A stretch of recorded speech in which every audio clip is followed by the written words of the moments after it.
हर महादेव की जय। नमः पार्वती पते हर हर महादेव हर। सर्वे मातृमूर्तोने कुलदेवी श्रीवाणी ब्राह्मण भारद्वाज गोत्र कुलदेवी श्री विभूषणी माताजी अहिया हिमालयથી देवी संजीवा माताजी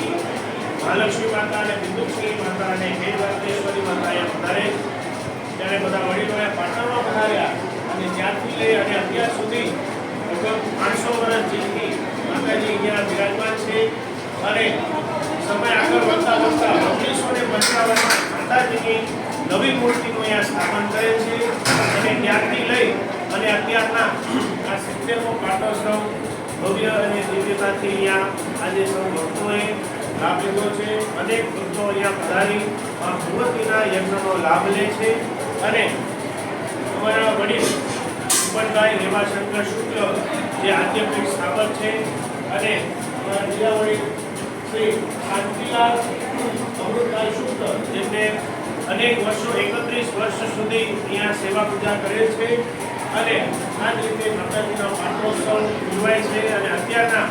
અમારા વડીલ શ્રી દિનેશભાઈ કાંતિલાલ શુક્લ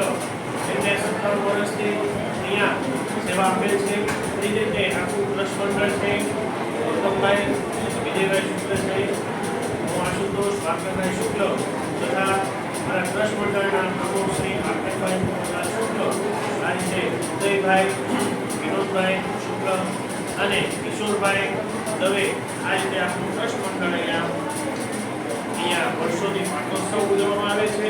અને આ વર્ષે માતાજીનો 70મો પાટોત્સવ અમૃત મહોત્સવ આ રીતે અહીંયા દર વર્ષે જેઠ મહિનાના શુક્લ પક્ષની અષ્ટમી અને નવમીના તિથિના દિવસે અહીંયા માતાજીનો પાટોત્સવ ઉજવવામાં આવે છે